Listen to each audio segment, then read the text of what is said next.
किसी जंगल में पेड़ के नीचे तोता और मैना का एक जोड़ा रहता था। दोनों पति पत्नी एक दूसरे को बड़े दिल जान से चाहते थे।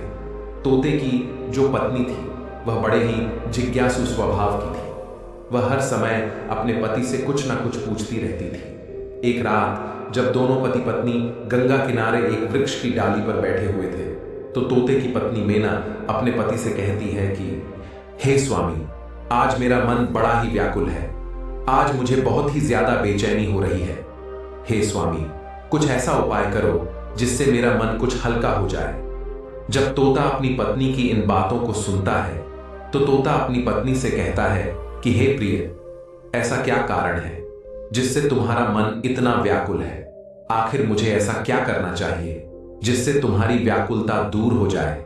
ये सुनकर के मैना कहती है कि कोई ऐसी कहानी सुनाओ जिसे सुनकर मेरे मन को शांति मिल जाए और कुछ ज्ञान प्राप्त हो। इस प्रकार से तोता अपनी पत्नी को कहानी सुनाने लग जाता है और अपनी पत्नी से कहता है कि हे प्रिय मनुष्य, कितना भी गरीब क्यों ना हो, इन 4 व्यक्ति को अपने साथ हमेशा रखना चाहिए। इनका कभी अपमान नहीं करना चाहिए। फिर मैना कहती है, हे स्वामी, वह कौन 4 व्यक्ति हैं जिसे किसी भी मनुष्य को अपने साथ रखने चाहिए? तोता कहता है कि मैना जी, मैं तुम्हें यह बातें एक कहानी के माध्यम से बताऊंगा, इसलिए तुम इस कहानी को पूरा सुनना।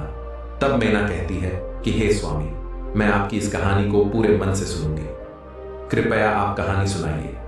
तब तोता अपनी कहानी शुरू करता है और कहता है कि है प्रिय, एक गांव में एक वृद्ध महिला अपने 2 बेटों के साथ रहती थी। उसका पति पहले ही गुजर चुका था और उनके पास केवल 2 बेटे ही थे। इस प्रकार उनके परिवार में कुल 3 सदस्य थे। उनकी जमीन भी बहुत कम थी। वह अपने बेटों के साथ मिलकर उस छोटी सी जमीन पर काम करती थी। उसके बेटे बहुत मेहनती थे। उन तीनों का जीवन उस छोटी सी जमीन से चलता था। समय के साथ जब बेटे बड़े हुए और विवाह के योग्य हो गए तो उस वृद्ध महिला ने उनकी शादी करवा दी। घर में 2 बहुएं आ गईं। कुछ समय तक सब कुछ अच्छा चल रहा था। घर में बहुत प्रेम था और सभी मिलजुल कर रहते थे। लेकिन जैसे जैसे समय बीतता गया, दोनों बहुओं में आपस में झगड़ा होना शुरू हो गया। कभी इस बात को लेकर तो कभी उस बात को लेकर बड़ी बहू छोटी बहू से कहने लगती कि तुम ऐसा करती हो, वैसा करती हो, तो उन्होंने हमारे साथ यह कर दिया, उन्होंने वह कर दिया। इन्हीं बातों को लेकर कि बड़ी बहू भी छोटी बहू से उल्टी सीधी बातें कहती रहती थी और लड़ाई होती रहती थी। एक दिन छोटी बहू को जब मौका मिल जाता है तो वह बड़ी बहू से लड़ पड़ती और कहती कि तूने घर का यह काम नहीं किया, वह काम नहीं किया। बड़ी बहू ने कहा कि तू अपने हिस्से का काम कर, मैं अपने हिस्से का करूंगी।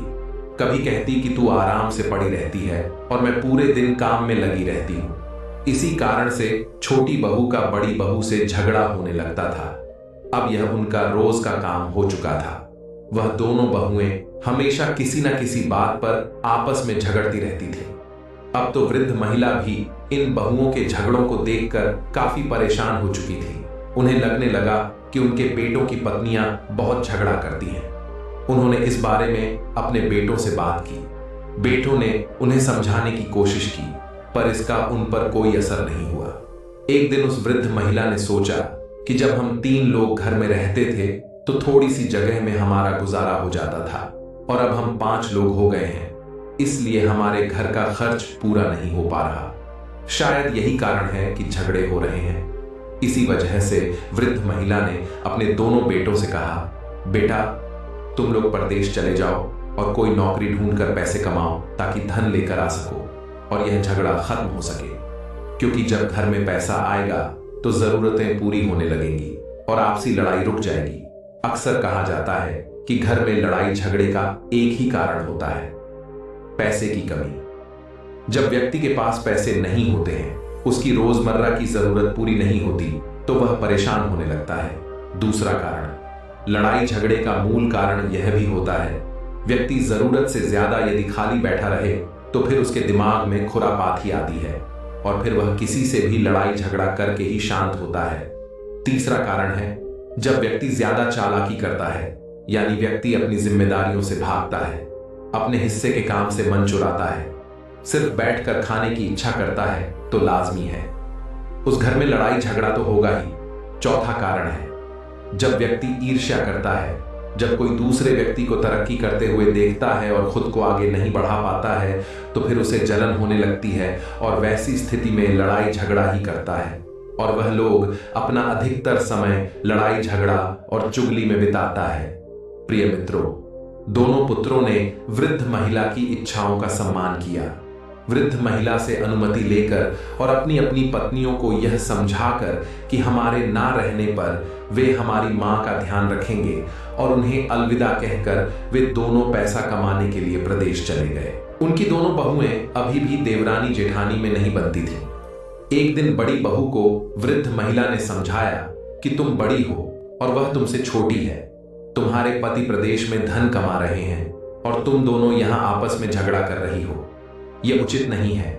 वह तुमसे छोटी है, इसलिए उसकी छोटी मोटी गलतियों को सहन करना सीखो। कहा जाता है कि क्षमा और धीरज रखना बड़ों को शोभा देती है। अगर छोटी गलती कर दे तो उसे क्षमा करो और समझाओ, क्योंकि तुम बड़ी हो और जो बड़े होते हैं वे सदैव सम्मान के पात्र होते हैं। अपनी सास यानी वृद्ध महिला की बात सुनकर बड़ी बहू क्रोध में चिल्लाती है और कहने लगी, आप छोटी बहू की वफादारी कर रही हो। आप मुझे समझाकर उसे लड़ने के लिए उसका और मनोबल बढ़ा रही हो। अगर यह बात वह सुन लेगी तो वह और ज्यादा लड़ेगी और ज्यादा उत्पाद करेगी और हमें भी फिर परेशान करेगी। इसका मतलब है कि आप उसे लड़ने का मौका दे रही हैं, उसे कुछ भी नहीं कहती। वृद्ध महिला ने कहा, तुम इतना गुस्सा क्यों हो रही हो? क्योंकि पहले बड़े को समझना चाहिए, उसके बाद छोटे को समझाना चाहिए। मैं तुमको समझा रही हूं, फिर छोटी को भी समझाऊंगी। वृद्ध महिला की बात सुनकर बड़ी बहू ने थोड़ा बहुत काम किया और गुस्से में चली गई। इधर अगले दिन फिर लड़ाई होती है तो छोटी बहू के पास जाकर वृद्ध महिला समझाती है और कहती है, देख बहू, वह तुझसे बड़ी है और तू छोटी है, फिर ऐसे क्यों झगड़ते हो? घर में बार बार क्यों लड़ाई करती है? तेरा पति यानी मेरा बेटा तो घर पर नहीं है, वह प्रदेश में पैसे कमाने गया है और तुम यहां झगड़ा कर रहे हो। ये ठीक नहीं है। मोहल्ले और पड़ोसियों के लोग देखकर हम पर हंसते हैं, इसलिए घर में शांति से और प्यार से रहो। जब घर में प्रेम होता है तो धन और समृद्धि अपने आप आती है। छोटी बहू ने सोचा कि यह वृद्ध महिला बड़ी बहू का पक्ष ले रही है। छोटी बहू कहने लगी, अरे बुढ़िया, तुम ज्यादा हमें समझाने की कोशिश मत करो, और नहीं तो मैं तुम्हारा भी अपमान कर बैठूंगी। मैं जानती हूं तू अपनी बड़ी बहू को बहुत चाहती हो और मुझे फूटी आंख से भी नहीं देखती। छोटी बहू को समझा समझा कर वृद्ध महिला भी चली गई और विचार करती है कि इन दोनों की बुद्धि खराब है, ये मानेगी नहीं। इन्हें समझाओ तो यह उल्टा मुझसे ही सवाल करती है, मुझसे लड़ने की बात करती है। फिर वृद्ध महिला ने विचार किया, इससे तो अच्छा यही है कि अपनी इज्जत यदि बचानी है तो इन्हें समझाना बंद करना होगा। कहते हैं, जहां पर अपनी बात की कोई अहमियत ना हो वहां बोलने से अच्छा है चुप रहना चाहिए। यदि आप वहां बोलने जाएंगे तो आप उनके दुश्मन बन जाएंगे। वृद्ध महिला सोचने लगी कि मेरी बात किसी को पसंद नहीं आ रही है, उल्टा यह दोनों मुझ पर हावी हो जाती है। अगर किसी दिन हाथ उठा दिया, यदि यह दोनों कभी मुझे मारने लगी तो मैं अपना मुंह दिखाने लायक नहीं रहूंगी, इसलिए उन्हें समझाना मेरे लिए मुश्किल है। अब वह दोनों बहुएं अपनी सास यानी बुढ़िया से बहुत घृणा करने लगती हैं। कोई भी उनसे खाने के बारे में नहीं पूछती। बुढ़िया को खुद ही रसोई में जाकर खाना लेना पड़ता है। वह बुढ़िया से इतनी नफरत करने लगी कि दोनों बहुएं बुढ़िया को अपने घर में रखना नहीं चाहती थी। वह सोचती थी कि काश यह बुढ़िया घर से निकल जाए या मर जाए, लेकिन उन्हें ऐसा कोई बहाना नहीं मिल पा रहा था जिससे वह बुढ़िया को घर से बाहर निकाल सके। अगला दिन होता है तो उन्होंने अपनी लड़ाई फिर शुरू कर दी। तब वृद्ध महिला ने एक कट्टा उठाया और घास काटने के लिए जंगल में चली गई, क्योंकि कहते हैं व्यर्थ की लड़ाई झगड़ा अपने कानों से सुनना भी नहीं चाहिए। अगर आप खड़े होकर वह लड़ाई सुनेंगे तो हो सकता है कि आपको बोलना भी पड़ जाए, इसीलिए सबसे अच्छा तरीका है वहां से निकल जाओ। वृद्ध महिला घास काटने के लिए जंगल में चली गई और शाम को लौट कर आई। तब तक उन दोनों की लड़ाई खत्म हो चुकी थी। इसी तरह से जब अगला दिन होता है, उनकी लड़ाई शुरू हो जाती है तो बुढ़िया अपना कट्टा उठाती है और घास काटने के लिए जंगल की ओर निकल जाती है। जब वह वृद्ध महिला जंगल में घास काट रही थी, तभी उसके पास एक विशाल सर्प वहां पर आ गया। विशाल सर्प को देखकर वृद्ध महिला भय से कांपने लगी। उसे लगा कि आज उसकी जान नहीं बचेगी। और सर्प उसे निश्चित रूप से खा जाएगा। भय से कांपती वृद्ध महिला को देखकर सांप ने मनुष्य की भाषा में बोलना शुरू किया और कहा, माता, तुम डरो मत, मैं तुम्हें कोई हानि नहीं पहुंचाऊंगा। मैं यहां तुमसे अपना दुख साझा करने आया हूं, क्योंकि मैं बहुत परेशान और दुखी हूं। सर्प के मनुष्य की भाषा में बोलने पर वृद्ध महिला के दिल को कुछ शांति मिली। उसने एक गहरी सांस ली और सोचा कि सर्प मनुष्य की आवाज में बोल रहा है। फिर वृद्ध महिला ने पूछा कि हे नागराज, बताइए आपको क्या परेशानी है। तब नागराज कहने लगा, हे माता, कई दिनों से मैं भूखा हूं, मुझे खाने के लिए कुछ नहीं मिल रहा है। यदि आप मुझे कुछ खाने को दे दो तो मेरे प्राण बच जाएंगे। मैं बिल्कुल मरने की कगार पर पहुंच चुका हूं, क्योंकि मैं जिस आश्रम पर रहता था उस आश्रम के जो ऋषि थे अब उनका देहांत हो चुका है। वह एक गाय पालते थे, उस गाय का दूध मुझे पिलाते थे और स्वयं भी पीते थे, उसी से मैं जीवित था। लेकिन हमारा पालन करने वाले, मुझको दूध पिलाने वाले हमारे जो ऋषि थे वह अब इस दुनिया को छोड़कर चले गए। यदि आप मेरे लिए कहीं से भी दूध ला सके तो यह आपकी बड़ी कृपा होगी, हमारी जान को बचा लीजिए, और यदि थोड़ा दूध मिल जाए तो हमें पिला दीजिए। जब वृद्ध महिला ने यह सुना तो नागराज के दुख को सुनकर बुढ़िया की आंखों में आंसू आ गए और उसने कहा, हे नागराज, आप चिंता ना करें, आज मैं आपको दूध अवश्य पिलाऊंगी। आप यहीं पर रुको, मैं आपके लिए दूध लेकर आती हूं। वह बुढ़िया नाग से बात करने के बाद घर लौट गई, जैसा कि रोज होता है।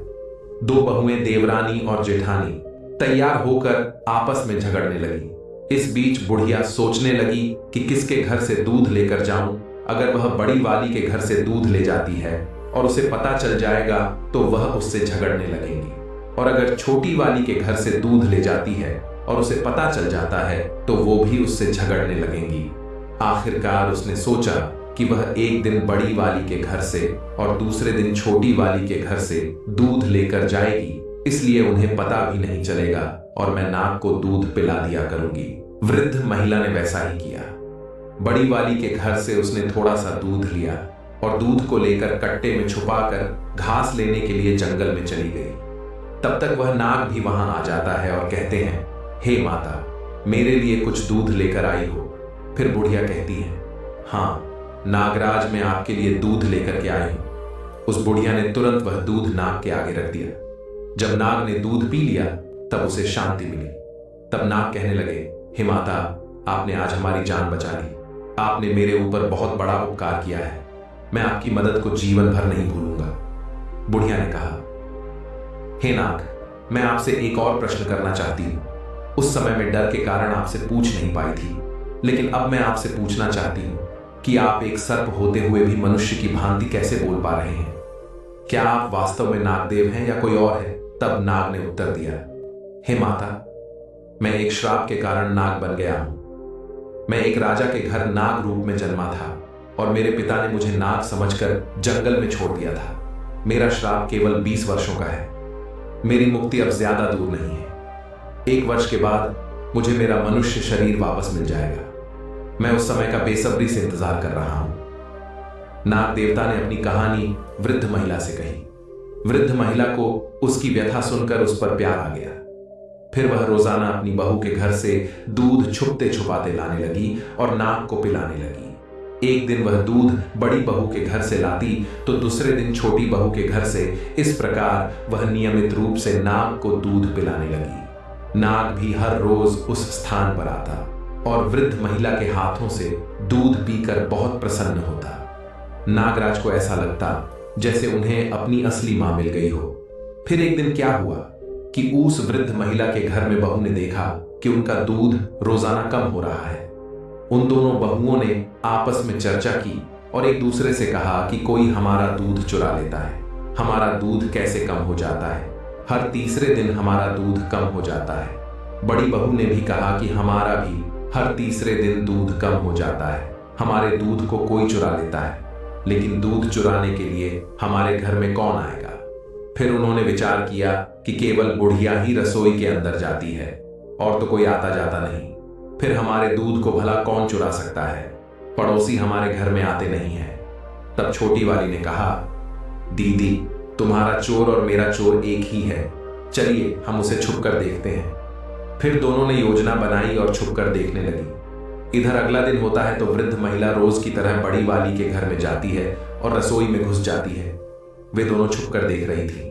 वृद्ध महिला ने बड़ी वाली के घर से दूध लिया और अपने पल्लू में छुपाया और घास कटाने के बहाने जंगल को चली गई। इधर बुढ़िया को दूध ले जाते उन दोनों ने देख लिया।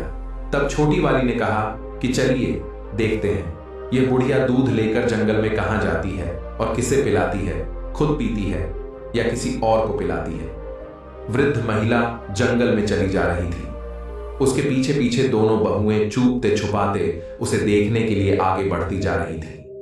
वृद्ध महिला उस स्थान पर पहुंची जहां वह प्रतिदिन घास काटा करती थी और जहां वह नागराज को अक्सर दूध पिलाया करती थी। इस बीच दोनों बहुएं दूर से छुपकर देख रही थीं कि बुढ़िया के पास एक विशाल और भयानक सर्प आया और बुढ़िया उसे दूध पिलाने लगी।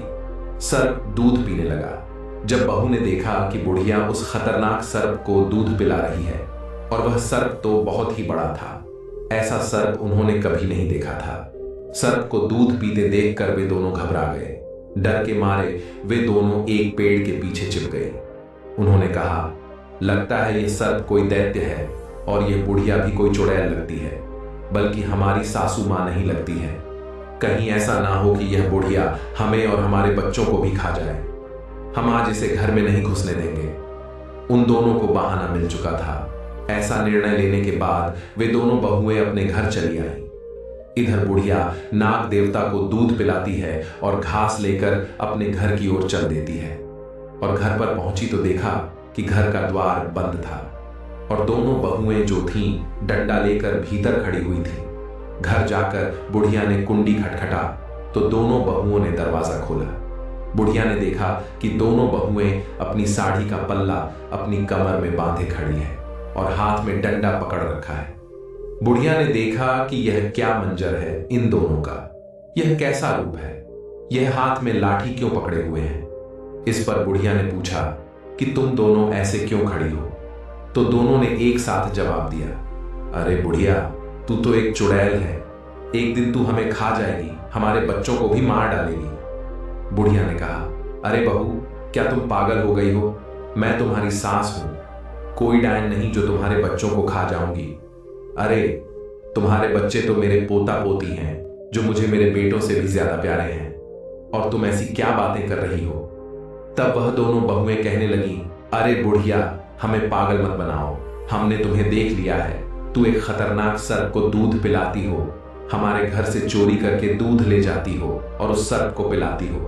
वह सर्प कोई राक्षस है और तू उसके साथ में कोई चुड़ैल या डायन है, और अब हम तेरा विश्वास बिल्कुल नहीं करेंगे।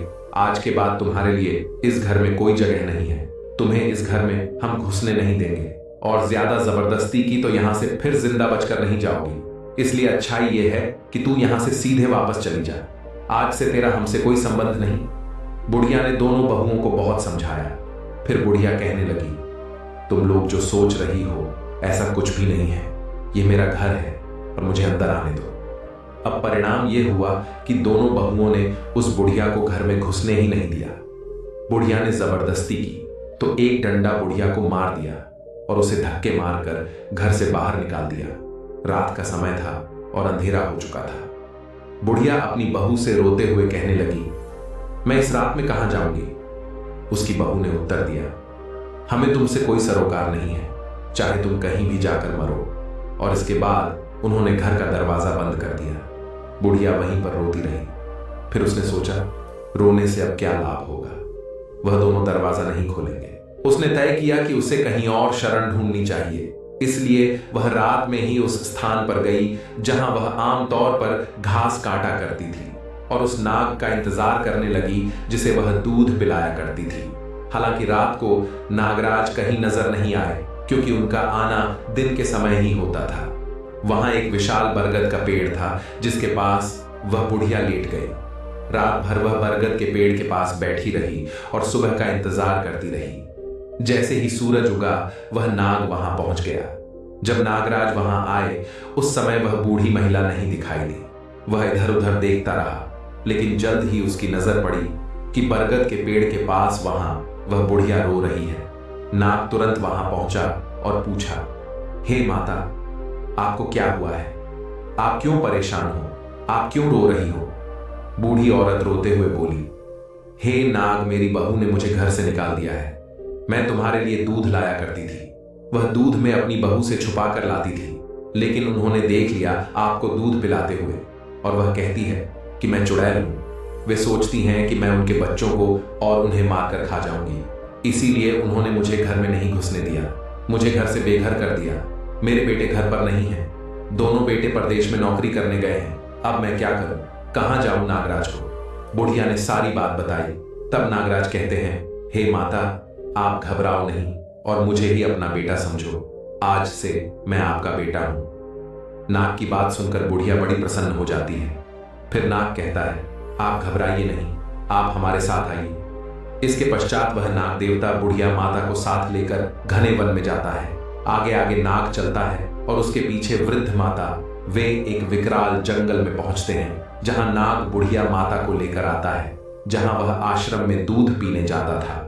नाग बुढ़िया को उस आश्रम तक ले आता है। बुढ़िया पूछती है, बेटा, यह आश्रम किसका है? यह तो बहुत ही मनोरम है। तब नाग कहता है कि यह आश्रम एक ऋषि महात्मा का था, जो अब परमात्मा को प्यारे हो गए हैं। उनका देहांत हो गया है। मैं यहां पर ही रहता था और इसी आश्रम में मुझे उस ऋषि महात्मा ने गाय का दूध पिलाया था। गाय भी यही कहीं आसपास होगी। वह बेचारी भटक रही होगी। अगर वह हमें देख लेगी तो निश्चित ही यहां आ जाएगी। कुछ समय पश्चात वह गाय भी वहां आ जाती है। गाय के थन दूध से भरे हुए थे। तब नाग कहते हैं, हे माता, इस गाय का दूध निकालिए और आप भी पी लीजिए, हमें भी पिलाइए। बुढ़िया गाय का दूध निकालती है। उसके बाद उस नाग को दूध पिलाती है और स्वयं पीती है। फिर नाग कहता है, हे माता, अब आप घबराइए नहीं, आप निश्चिंत होकर इस आश्रम पर रहे। यह गाय हमारे लिए दूध देगी और यहाँ ऋषि महात्मा की कृपा है। वह एक अपनी कृपा छोड़कर यहाँ से चले गए हैं। ऋषि महात्मा की कृपा से यहाँ अन्नपूर्णा का वास रहता है। यहाँ पर रहने वाले को किसी चीज की कोई कमी महसूस नहीं होती है। खाने पीने की हर चीज यहाँ उपलब्ध होती है। आप कुछ भी खाएं, कुछ भी बनाएं। ये सुनकर बुढ़िया और भी ज्यादा खुश हो जाती है और फिर अपने बेटे नाग के साथ में वो बुढ़िया वहीं आराम से रहने लगती है। नागराज हर दिन घूमने निकल जाता था और शाम को वापस आ जाता था, जबकि बुढ़िया और गाय वहीं चैन से रहते थे। गाय भी हर रोज घास खाने जाया करती थी और शाम को वापस लौट आती थी। शाम के समय वे तीनों एक साथ बैठकर भोजन करते थे और आश्रम में प्यार से रहते थे। लेकिन एक दिन की बात है, नागराज जो हर दिन की तरह घूमने गया था, शाम को वापस नहीं आया।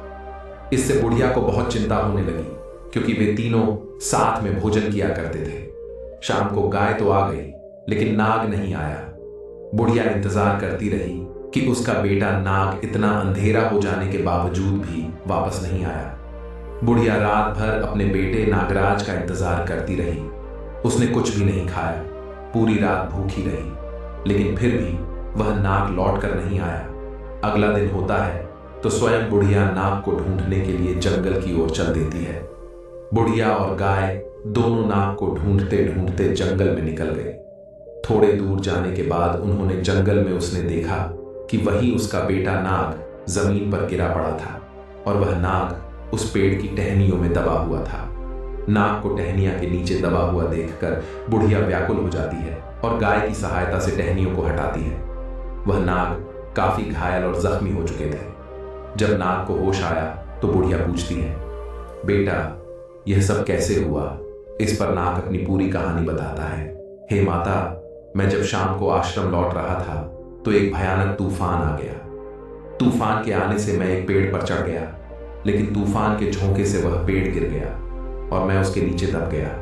मैंने निकलने की बहुत कोशिश की, पर सफल नहीं हो पाया। मैं सोचता रहा कि मेरी माँ मेरा इंतजार कर रही होगी, पर मैं बाहर नहीं आ पाया। मुझे चोट भी लग गई। इसके बाद बुढ़िया कहती है, बेटा तुम घबराओ नहीं, आओ मैं तुम्हारी चोट का इलाज कर देती हूँ। इस तरह से बुढ़िया अपने नागराज को आश्रम ले जाती है और कुछ औषधि को पीस कर लाती है।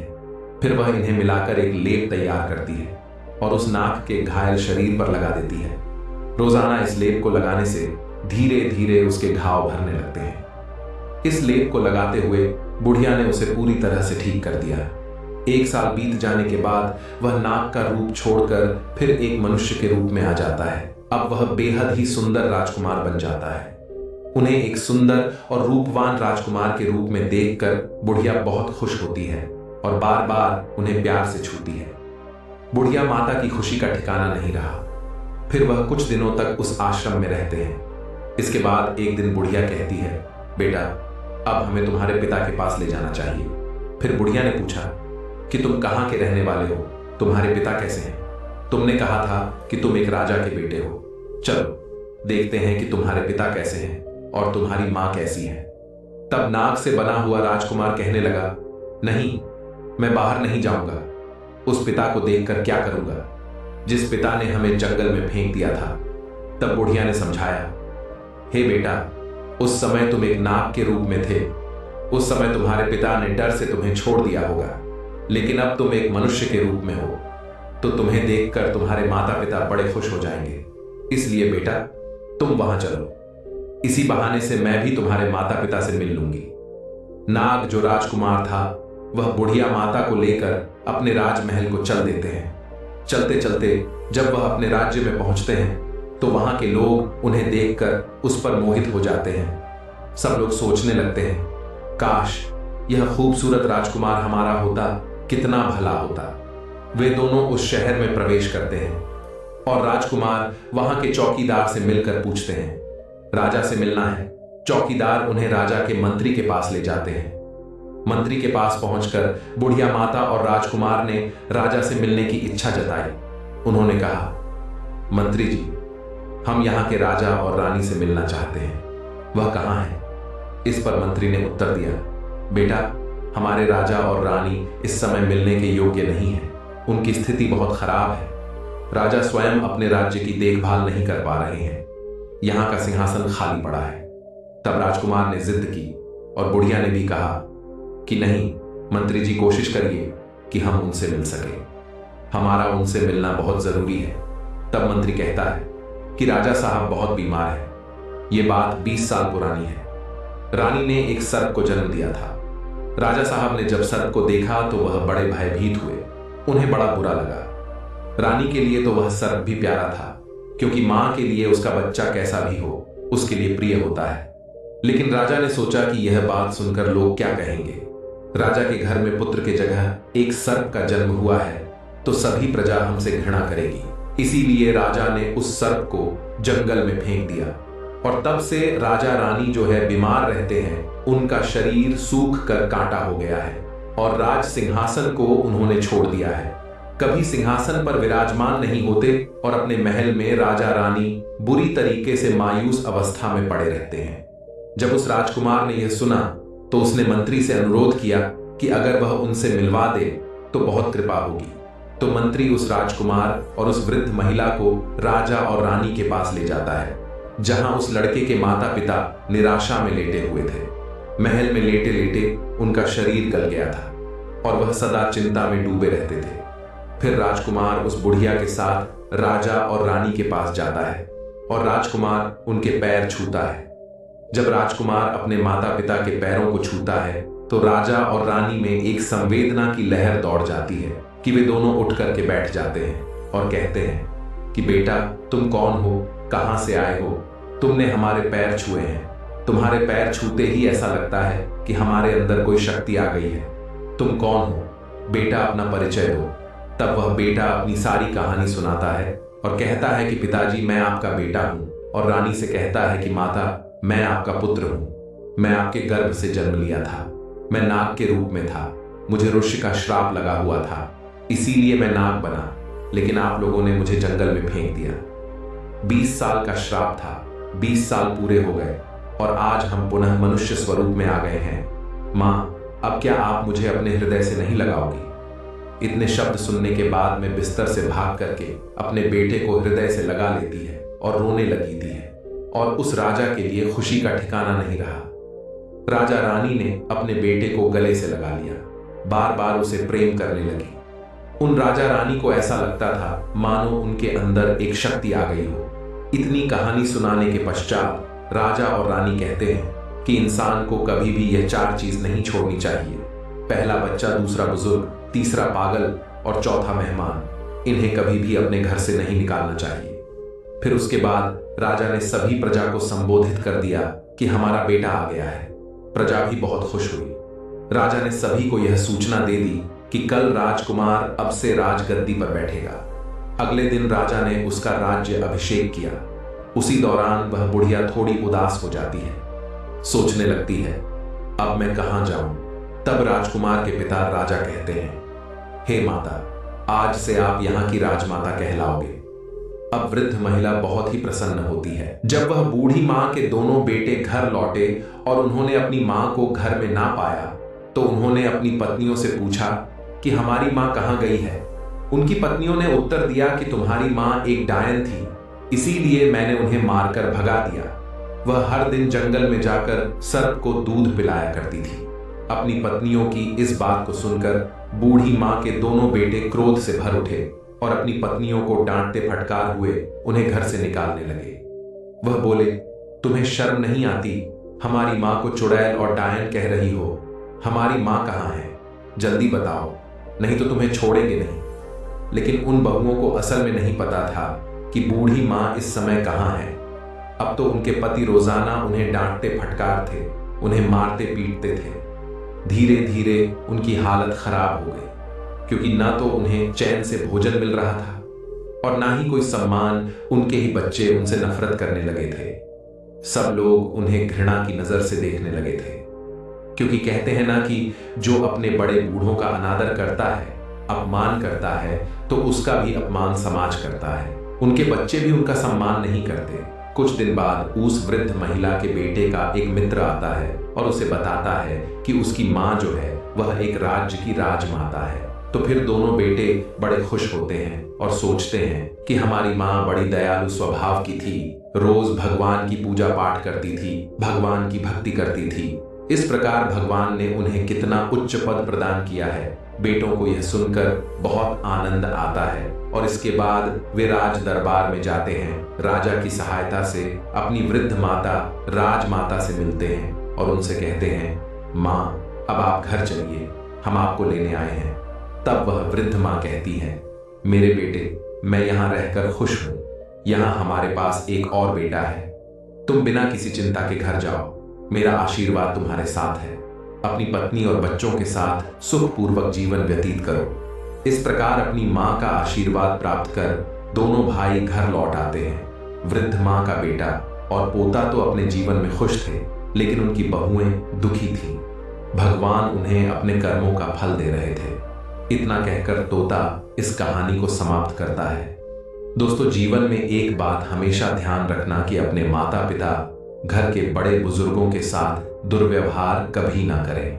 अपने माँ बाप को घर से कभी मत निकालना, उनकी सेवा करें। जो लोग अपने माता पिता की सेवा नहीं करते, भगवान उन्हें अवश्य दंडित करते हैं।